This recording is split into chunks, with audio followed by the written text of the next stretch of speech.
네, 여러분 반갑습니다.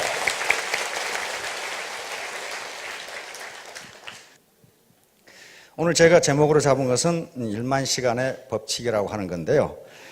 요건 지금 미국의 이 신경과학자인 데니엘 레비틴이라고 하는 교수가 있습니다. 한번 비춰보세요. 제 데니엘 레비틴 교수인데, 네, 저 양반입니다. 데니엘 레비틴 교수가 지금 캐나다 이 맥길 대학의 신경과학 교수이자 심리학 교수이고 음악이론 교수이자 컴퓨터과학 교수 그리고 교육학 교수로 있는 분입니다. 좀 묘한 사람은 묘한 사람이에요. 조금.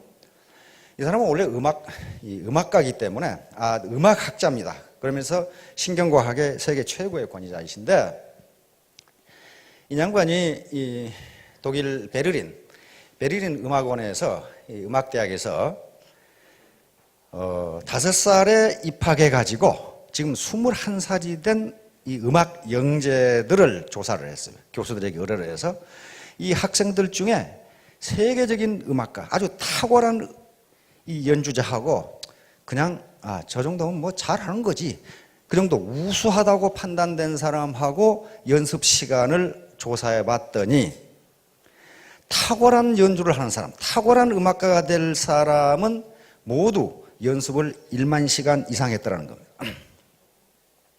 그런데 우수하다고 그냥 우수한 정도다라고 판정을 받은 학생들은 연습을 8,000시간을 했더랍니다.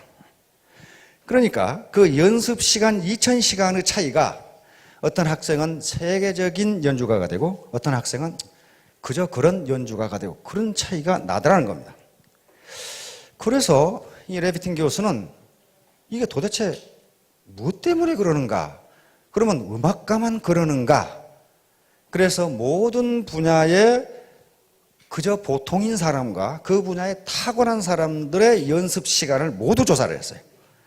농구 선수를 조사했어요. 그래서 농구 선수를 조사해 봤더니 역시 세계적인 농구 선수는 연습 시간이 10,000시간 이상이더라는 거예요. 요 배구 선수를 조사했고, 스케이트 선수를 조사했고, 피아니스트 조사하고, 그 다음에 심지어는 뭐까지 조사했냐면 도둑놈까지 조사했어요. 도둑질을 잘하는 놈과 못하는 놈은 연습 시간이 어느 정도인가. 근데 역시 세계적인 도둑놈은 도둑질 연습을 10,000시간 이상 했더라는 거예요. 그래서 이분이 결론을 내렸습니다. 어떤 사람이건 그 IQ에 관계없이, 초기에 일을 시작할 때의 능력에 관계없이 무조건 그 분야에서 성공하려면은 10,000시간 이상 연습하지 않으면 안 된다는 결론에 도달했습니다. 그래서 많은 학자들이 벌떼처럼 달라들어가지고 과연 그런가를 연구해 봤더니 지금까지 학자들이 연구한 결과는 단 하나의 예외도 없다는 거예요. 단 하나의 예외도 없다. 적어도 본받을 만큼 성공한 사람들은 1만 시간 이상 훈련이나 연습을 하지 않은 사람이 단 한 사람도 없다. 심지어는 도둑놈까지 똑같다. 가수도 그렇고 다 똑같다. 근데 이 1만 시간의 법칙이 세상에 크게 알려지게 된 건 말콤 그래드웰이라고 하는 사람이 있습니다. 말콤 그래드웰이라는 지금 뉴요커에 거기서 기사를 썼고 지금은 이 저술가로 있는데, 이 양반이 써서 아주 세계적인 베스트셀러가 된 아웃라이어라는 책이 있습니다. 우리나라에 지금 시중에도 번역되어 나와 있어요. The Story of Success에서 성공 이야기. 이 사람이 쓴 이 책이 나옴으로써 지금까지 성공에 대한 관념이 완전히 바뀌었어요. 다시 말하면 지금까지는 성공하는 사람은 원래 타고날 때 유전자 자체가 다르다, 머리가 좋았다 그랬는데 그렇지가 않더라는 거예요. 전혀 그렇지가 않더라는 거예요. 적어도 아무리 머리가 좋아도 1만 시간 이상 연습하지 않고는, 1만 시간 이상 훈련하지 않고는 일정한 수준에 도달할 수 없다는 결론에 도달했어요. 그래서 이 사람이 몇 사람은 예를 들었습니다. 모차르트는 인류가 낳은 가장 위대한 음악자라고 그러죠.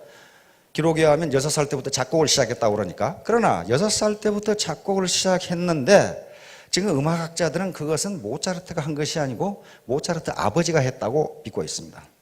그리고 모차르트가 실제로 작곡을 시작한 것은 11살 때 시작했어요. 피아노 협주곡을 작곡을 시작했는데 그때 작곡한 것은 별것도 아니에요. 그런데 10년 후인 21살 때 작곡한 피아노 작곡한 피아노 협주곡부터 드디어 명곡이 되기 시작합니다. 다시 말하면 10년간 죽어라고 했다는 거예요. 10년간. 하루에 3시간 10년간 하면 10,000시간이 돼요. 두 번째로 예를 든 게 빌 조이라고 하는 사람이 있습니다. 빌 조이 하면 사진 한번 비춰요. 빌 조이인데요. 빌 조이는 잘 모르실지 모르겠는데 선 마이크로 시스템이라는 회사가 있어요. 우리나라에 들어와 있죠? 선 마이크로 시스템. 그게 워크스테이션을 세계적으로 독점하고 있는 이 회사이고 이 인터넷에서 자바 프로그램을 개발한 사람입니다. 지금도 쓰고 있죠. 30년 전에 개발했는데 이 양반은 수학 천재입니다. 대학 우리 같으면 SAT니까 우리 같은 대학 예비고사 수능 시험이죠. 수능 시험 수학에 만점을 맞았으니까. 그러면 이 사람이 만점을 맞았으니까 그런 이 컴퓨터 천재가 되느냐? 천만의 말씀이에요. 자기 증언에 의하면 71년 대학에 들어가서 무려 5년간을 하루에 3시간밖에 안 했어요. 뭐 했느냐? 자판 위에서 엎드려 자면서 컴퓨터 프로그램을 했습니다.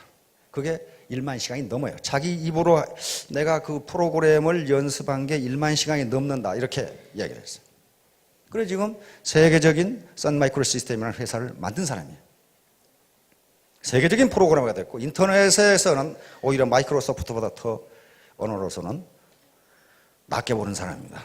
그 다음에 또 이 말콤 글래드웰이 든 사람 중에 역시 누가 나와요? 비틀즈가 나와요. 비틀즈 아시죠? 1960년대 음악뿐만 아니라 세계 사회와 문화를 완전히 뒤집어 놓은 비틀즈. 비틀즈는 영국의 리버풀이라고 하는 작은 도시에서 결성된 그게 밴드 마스터들입니다. 보컬 사운드란 말이에요. 4명이 했죠. 존 레논, 그 다음에 조지 해리슨, 그 다음에 폴 맥카트니, 그리고 링고 스타 4사람이죠. 이 사람들이 이렇게 세계를 뒤집어 버린 것은 음악 천재여서가 아니고 물론 음악의 자질이 있죠. 존 레논 같은 사람은 독일 함부르크에 가가지고 무려 4년 동안 하루에 8시간씩 연주를 한 거예요. 남들이 놀고 있을 때. 그래가지고 그런 세계를 뒤집어 버리는 음악이 나온 거예요. 그 다음에 빌 게이츠 예를 또 들고 있어요. 말끔 그래도. 빌 게이츠는 뭐 마이크로소프트는 모르는 사람이 없을 거예요. 빌 게이츠 그 친구는 하버드 대학 2년을 중퇴한 사람이거든요. 그러니까 대학 가다 중퇴하면 성공하는가 보다. 천만의 말씀. 그렇게 되는 게 아니에요. 중학교 2학년 때부터 무려 5년을 컴퓨터 프로그램을 했어요. 완전히 거기 빠져가지고 그것만 했어요. 그래서 남들이 컴퓨터라는 게 뭔지를 모르는 시기에 무려 1만 시간 이상의 프로그램을 한 거예요. 그래가지고 하버드 대학을 다닐 필요가 없어진 거예요. 그 분야에 세계 최고가 돼버리니까. 이와 같이 말콤 그래드웰은 여러 가지 사례를 들면서 그 머리가 아무리 좋아도 1만 시간 이상을 연습하지 않으면 그 누구도 성공할 수 없다. 그래서 많은 학자들이 이제 데니얼 레비틴 교수에게 질문을 했습니다. 어떤 질문을 했냐면요. 그러면 모든 사람이 1만 시간을 연습하면 다 천재가 되느냐? 데니얼 교수의 대답은 no, 그렇지 않다. 모든 사람이 1만 시간을 연습한다고 해서 천재가 되는 건 아니지만 그러나 세계적으로 성공한 사람 중에 1만 시간 이상 연습하지 않은 사람은 단 한 사람도 없다. 알겠죠? 단 한 사람도 없다. 이게 얼마나 공평합니까? 만약에 IQ가 높은 사람은 조금 덜 해도 되고 IQ가 낮은 사람은 조금 더 해야 되고 좀 몸이 건강한 사람은 조금 덜 해도 되고 그렇다면은 아마 탓할 때가 많을 거예요. 아이고 우리 부모가 나를 이렇게 낳아가지고 결국 안 되는구만. 그런데 지금까지 뇌신경과학자들의 연구에 의하면 머리 IQ에 관계없이 어느 누구도 세계적인 명성을 얻을, 다시 말하면 해당 분야의 전문가, 존경받을 만한 전문가가 되는 데는 1만 시간 이상 투입하지 않으면 안 된다. 이렇게 되죠. 안 된다. 자, 지금까지 제가 지금 하는 얘기는 지난주부터 여기에 모이신 분들이 3가지 의문을 가지고 계실 거라고 그런 얘기를 했습니다. 첫째, 요 네트워크 사업을 할 것인가 말 것인가. 두 번째, 만약에 한다고 결심하면 어떻게 할 것인가. 세 번째는 나 같은 사람도 성공할 수 있을 것인가. 요 3가지 문제예요. 그래서 할 것인가 말 것인가에 대해서 지난주에 말씀을 드렸습니다. 즉 할 것인가 말 것인가. 요 모든 성공의 가장 중요한 3대 요소는 차가운 머리, 다시 말하면 냉철한 이성이라고 했습니다. 올바른 판단력, 그리고 따뜻한 가슴, 그리고 부지런한 손발. 요 세 개가 있지 않으면 절대로 되질 않아요. 우선 할 것인가 말 것인가를 결정해야 되는데 차가운 머리, 냉철한 이성으로 분석해 봐야 됩니다. 첫째가 이 회사가 합법적인가? 합법적인가? 물론 회사라는 이름의 간판을 걸었으면 합법적입니다. 그러나 겉으로는 합법적이지만 속으로 불법을 행하는 회사들이 비일비재합니다. 그런 걸 보셔야 된다. 냉철한 머리로 판단해 보셔야 된다. 두 번째는 경영자의 도덕성과 경영 능력이에요. 도덕성이 무지무지하게 중요합니다. 도덕성이 또 아무리 좋아도 경영 능력이 형편없으면 그건 비전이 없어요. 그래서 그걸 판단해 보셔야 됩니다. 세 번째는 제품의 질과 가격입니다. 제품의 질이 좋고 가격이 적정한 것이냐를 따져봐야 돼요. 제품의 질이 좋고 가격이 비싼 것은 시중에 얼마든지 있어요. 소위 명품이라는 것들이 다 그런 것들이에요. 그러나 제품의 질도 좋지만은 서민이 쓸 수 있는 가격인가 하는 걸 따져보셔야 돼요. 네 번째는 보상 플랜. 내가 열심히 뛰었는데 빨대 꽂아 다 빨아먹고 나한테 오는 것이 없다. 위에서 다 빨아먹고 없다. 그렇다면 그거 뭐 할라 해요, 그런 거. 그런 회사들 무지무지 많습니다. 무지무지 많아요. 돈이 되긴 되는데 누구 돈이 되느냐? 경영진과 상류층의 돈만 돼요. 자기는 안 되는 경우예요. 마지막으로 비전이 있느냐 하는 걸 봐야 됩니다. 비전. 그런 걸 냉철한 머리로 판단해 보시고 따뜻한 가슴으로 판단해야 될 것은 내가 하는 이 일이 옳은 일이냐 하는 걸 따져봐야 돼요. 합법적이지만 옳다고 할 수 없는 일이 세상에 무지무지 많아요. 그리고 기업들의 그런 게 굉장히 많습니다. 법에 저촉되지는 않지만은 저게 과연 도덕적으로 옳은 것이 하는 것들이 많아요. 예를 들어서 몇 년 전에 어디 해안에 기름이 쏟아 부어졌어요. 그렇죠? 그런데 기름 오염과 관계된 회사는 기름 제거에 나타나지도 않았고 아직까지 10원도 보상 안 해줬어요. 법적으로는 아무 하자가 없습니다. 그러나 그걸 도덕적으로 옳다고 할 수는 없어요. 그렇잖아요. 그런 일들이 비일비재해요. 그러니까 과연 내가 지금 이 하는 일이 요 제품 좋고 가격 좋은데 이걸 과연 내 친구나 누구에게 전달하는 것이 옳은 일인가? 그 다음에 따뜻한 마음으로 판단해야 될 게 두 번째는 보람 있는 일인가? 보람이 없으면 아무 일도 못합니다. 보람에 대해서는 시간 있으면 또 다시 한번 언젠가 이야기할 텐데요. 보람 있는 일인가? 기적의 사명선언문이라는 책이 몇 년 전에 우리 사회에서 이 베스트셀러가 된 적이 있습니다. 한 사학가가 쓴 건데요. 로라 베스라고 하는 사학가가 쓴데 거기에 우리나라 송영근이라는 분이 번역을 했는데 그 서문에 이런 얘기가 있습니다. 중세 어떤 신부가 길을 지나가는데 세 명의 석공이 돌을 쪼고 있어요. 그래서 이 신부님이 한 석공에 물었습니다. 당신은 지금 뭘 하고 있습니까? 그러니까 이 석공이 대답하는 게 보면 모르셔. 돌 쪼고 있지 않소. 두 번째 석공에게 또 물었습니다. 뭘 하고 계십니까? 목구멍이 포도청이라 돌 쪼고 있지 않소. 세 번째 석공에게 또 물었습니다. 뭘 하고 계십니까? 아름다운 성전을 지을 주춧돌을 제가 만들고 있습니다. 이렇게 대답했단 말이에요. 그러면 돌을 쪼고 있다는 행위는 똑같은데 첫 번째, 보면 모르죠. 돌 쪼고 있지 않소. 그러면 이놈은 지가 지금 뭘 하고 있는지 모르는 거예요. 뭐 때문에 돌을 쪼고 있는지 전혀 모르는 거죠. 두 번째 석공은 목구멍이 포도청이니까 하는 수 없이 한단 말이에요. 세 번째 석공은 돌을 쪼는 하찮은 일이지만은 자기가 쪼는 이 돌이 거대한 성전에, 아름다운 성전에 주춧돌이 된다는 것을 생각하고 있으니 누가 돌을 아름답게 그리고 빨리 잘 쪼개나 그 말이에요. 다시 말하면 이 일이 보람이 있다고 생각해야 뭔가 잘 되는 거지. 돈 벌기 위해서 한다든가 하는 수 없이 한다든가 내가 지금 뭘 하고 있는지 모르고 한다든가 북한에 물 뿌리는 놈처럼 그래가지고는 잘 되지 않는다 그런 말이에요. 그래서 과연 이 보람 있는 일인가를 생각해 보셔야 합니다. 오늘 말씀드리려고 하는 것은 바로 두 번째 어떻게 할 것인가 하는 거예요. 어떻게 할 것인가. 바로 1만 시간의 법칙이라는 게 반드시 필요하다. 반드시 필요하다. 왜 1만 시간이라는 게 필요하냐? 왜 1만 시간이라는 게 필요하냐? 뭔가를 극복하는데 그 정도 시간이 필요하다. 뭔가를 극복하는데. 그런데 일만 시간이 어떤 시간인가 생각해 보면 하루에 3시간씩에서 3년이 걸리는 시간이고 하루에 6시간씩 하면 5년이 걸리는 시간입니다.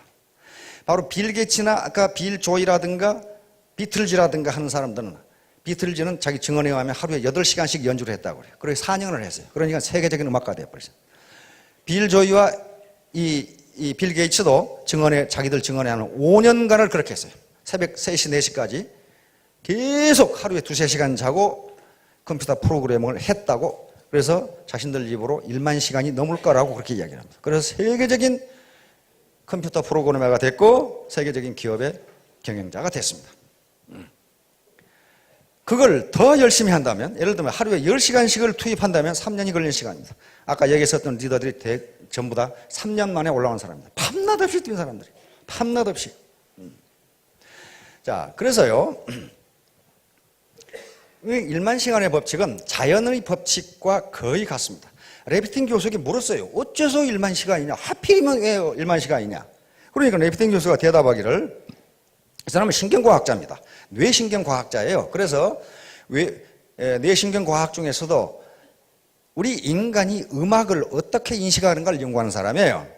그런데 이 사람이 아직 확실히 왜 1만 시간인지를 밝히지 못했지만 이 사람의 답변은 뭐냐 하면 아마도 우리 뇌가 새로운 습관을 이해하고 거기에 적응하는데 1만 시간이 걸리는 것 같다. 그렇게 대답을 했어요.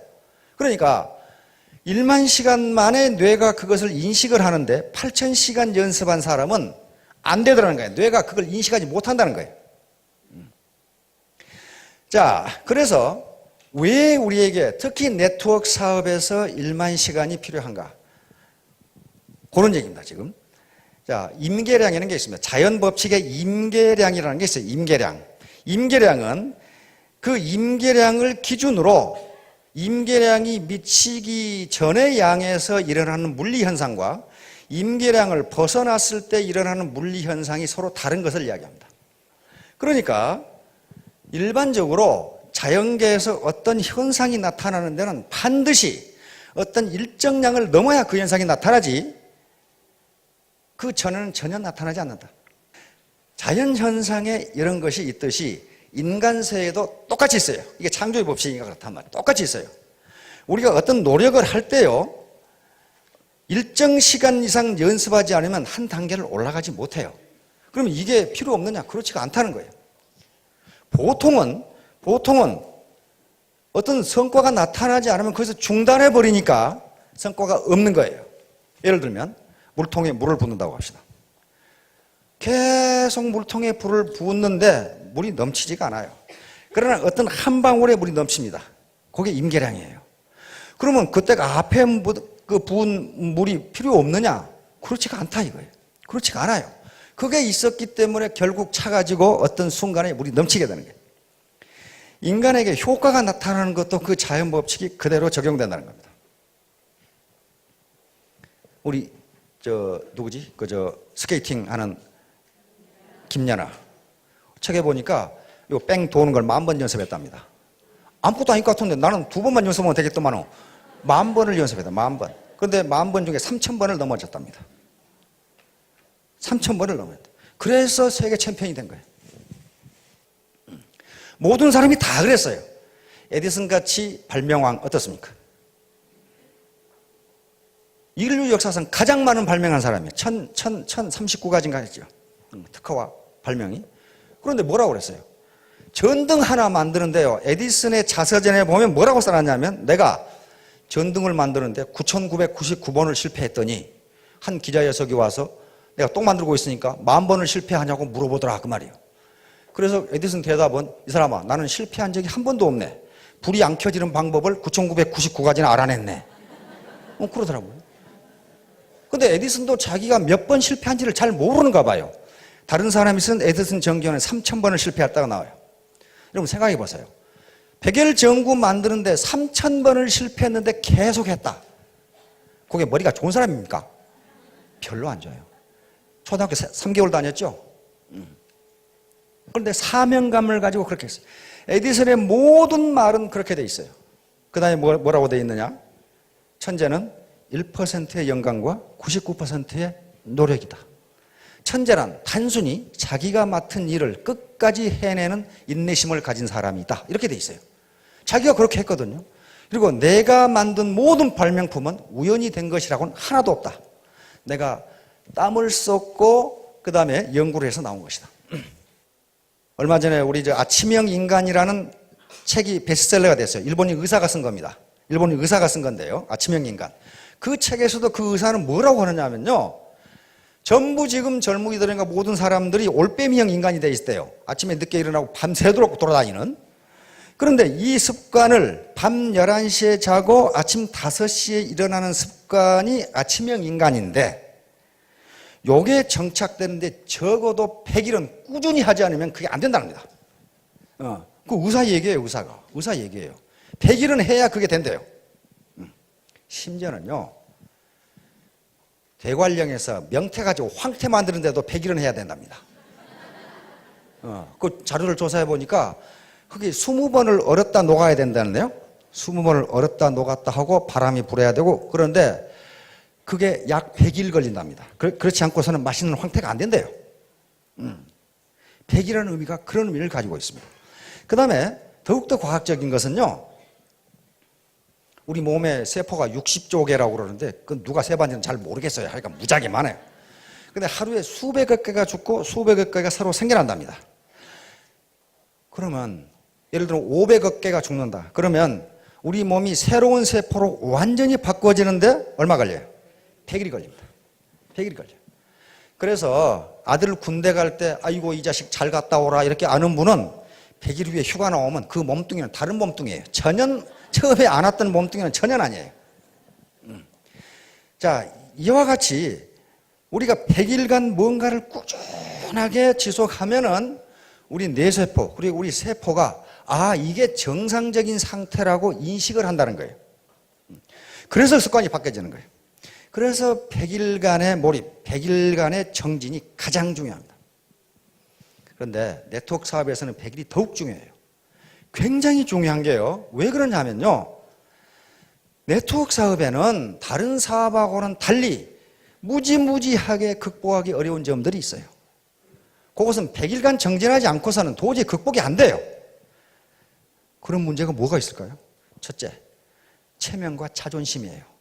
내가 어떻게 살아왔는데.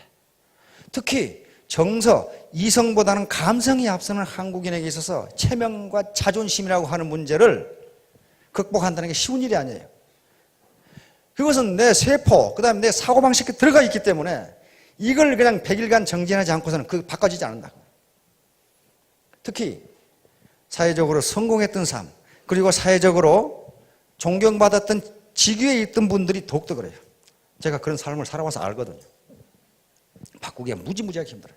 그런데 이게 옳고 이것이 보람 있다고 생각하고 밀어붙여서 100일간만 하면 이게 바꿔져요. 바꿔진다고 하는 거예요. 엊그제 지난주에 제가 이사를 했고 또 쿠웨이트 대사를 하던 친구가 귀국을 했어요. 그래서 입국 축하 겸 지금 본부대사로 있는데 이모부 장군들하고 교수 한 10여 명을 초청해서 집에서 파티를 했습니다.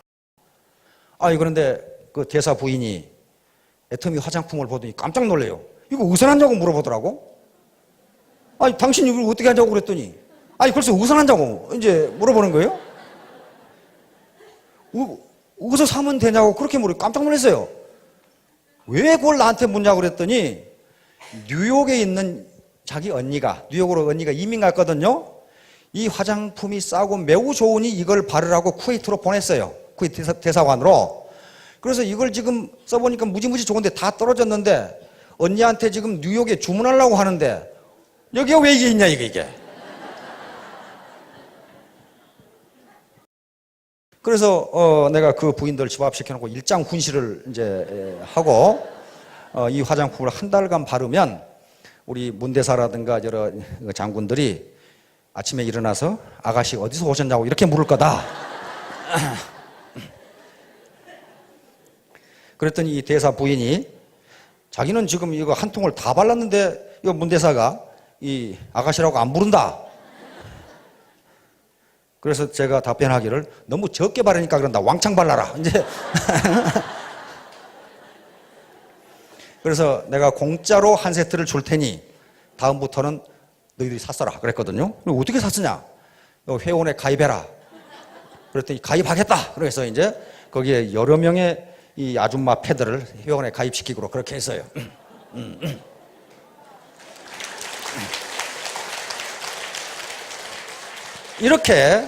이렇게 자기가 체험을 해보면 지금까지 가졌던 부정적인 인식을 바꿀 수가 있는데 그걸 적어도 100일 동안을 해야 된다. 100일 동안. 그다음에 뭐 하는데 100일이 걸리냐면요. 이놈 계급장 떼는데 100일이 걸려요. 계급장을 여러 개 달고 있거든요. 저도 여러 개 달고 있었어요. 에? 육사 졸업했지. 서울대학 졸업했지. 사관학교 교수였지. 미국에 유학 갔다 왔지. 박사학위 받았지. 육군 대령이었지. 그러니까 계급장 여러 개 붙어 있어. 이걸 떼기가 무지무지 어려워요. 지금 이 중에도 저보다 훌륭한 사람들이 무지무지 많아요. 공학 박사도 있고 심리학 박사, 정형외과 박사, 경영학 박사, 그다음에 회사 회장했던 분, 사장했던 분 많습니다. 수백억 수주를 받아서 일했던 분 많아요. 그런데 그 양반들 열심히 하시는 거 보면은 계급장을 완전히 뗐어요. 근데 지금도 계급장 붙이고 있는 사람이 죄다 많아, 굉장히 많아요. 그럼 100일간 정진을 안 해서 그래요. 계급장 그거 아무 필요 없어요. 자기만 그것이 계급장이라고 생각하지 다른 파트너는 뭐라고 생각합니까? 꼴에 진짜 육갑 떨고 있는 그런 식으로 전혀 인식을 하잖아요. 전혀 안 하죠. 그게 공주병하고 왕자병이에요. 공주병과 왕자병이 들었다는 것은요, 공주와 왕자가 아니란 걸 의미합니다. 진짜 공주와 진짜 왕자는 그런 병에 걸리질 않아요. 그렇잖아요. 그런 사람들은요, 다른 사람을 우습게 봐요. 내가 누군데? 야, 근데 공주병에 걸린 분들을 보면요, 그 얼굴이 공주가 아니에요, 사실은. 아주 평범한데 자기는 공주라고 생각한단 말이에요. 그런 분들이 많아요. 어떤 성당에서 부인이 와가지고 신부님, 제가요, 저는 제 얼굴이 너무 아름다워서 하루에 몇 번씩을 제 얼굴을 보고 감탄을 하는데 이것도 죄입니까? 신부님이 대답하시기를 죄는 아닙니다만은 착각입니다. 이렇게 이제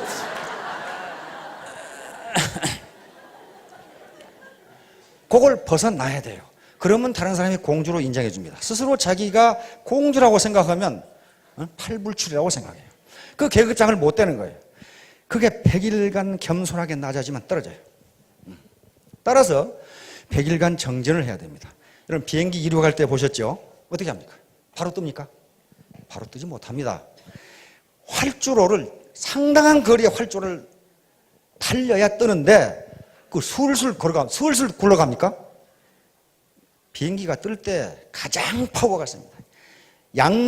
뜰 수 있는 양력을 받아야 되죠. 엄청나게 빠른 속도로 그냥 엔진 인으로 다가다녀요. 제일 시끄러워요, 그러니까. 그렇게 하지 않고서는요, 비행기가 이륙할 수가 없어요. 그런데요, 이륙하기 직전까지 비행기는 하늘에 있는 게 아니고 어디 있어요? 땅에 있어요. 아무런 성과도 없어요. 예를 들어 활주로가 4km다. 근데 3.9km 날아갔다. 달려갔다. 아, 이거 안 뜨네. 멈췄다. 그건 땅에 있는 거예요. 바로 임계 거리를 날아가지 않으면 뜰 수 있는 양력을 받을 수가 없어요. 그래서 반드시 거길 가야 되는데 학자들이 얘기하기는 대부분의 사람들이 4km를 전력으로 질주하면 뜰 수가 있는데 통상은 3km에서 끝난다는 거예요. 아이고 안 되네. 통상 그래서 에디슨이 이야기한 것처럼 성공한다는 것은 천재라고 하는 것은 자기가 한 일을 끝까지 해내는 사람이다. 이렇게 얘기하는 사람. 그러니까 그 사람이 세계 최고의 발명가가 된 겁니다. 그러면 비행기가 이륙합니다. 테이크오프 하죠. 테이크오프 하는데요. 4km에서 떴다. 그럼 수직으로 올라갑니까? 천만의 말씀. 그렇지 않아요. 비스팀이 올라갑니다. 그렇죠? 비스팀이 올라가는데요. 비스팀이 올라갈 때도 엔진 소리가 어떻습니까? 무지무지 시끄러워요. 이게 쉽지가 않다는 거예요. 이게 올라가는데 올라가는 거 계기판 앞에 좌석 앞에 요 고도 나오죠. 보세요. 이렇게 올라가다 또 이렇게 가요. 그렇죠? 이렇게 가다 이렇게. 그러다가 어떻습니까? 난규류 만나면은 막 비행기가 요동을 치죠. 그럼 또 한참 가다가 또 올라가요. 그래서 약 10km 또 11km 올라가면 어떻게 됩니까? 구름을 벗어나서 태양이 보입니다. 그렇죠? 태양이 보입니다. 그래서 일정 고도를 잡으면은 아주 비행기가 조용해지면서 그때부터 승무원들도 자리에서 일어나서 서비스를 시작합니다. 그 전에는 다 의자에 안전벨트 메고 앉아있죠? 자, 그게 필요해요. 그러니까 여기서 이륙하는 거, 그냥 쏜살같이 달려서 이륙하는 것을 여러분들은 100일이라고 보시면 됩니다. 100일 정도예요. 이게 세포가 완전히 바뀌어질 때까지 내 작은 체면과 작은 자존심, 요걸 잠깐 뒤로 놔두고 더 큰 체면과 더 큰 자존심을 세울 수 있는 기회다. 어떤 학자가 얘기했더라고. 이 세상에는 돈보다 귀한 일이 너무너무 많다. 돈보다 귀한 일이 너무너무 많다. 그런데 불행한 것은 그 일을 하는데 죄다 돈이 든다는 것이다. 안 돼요.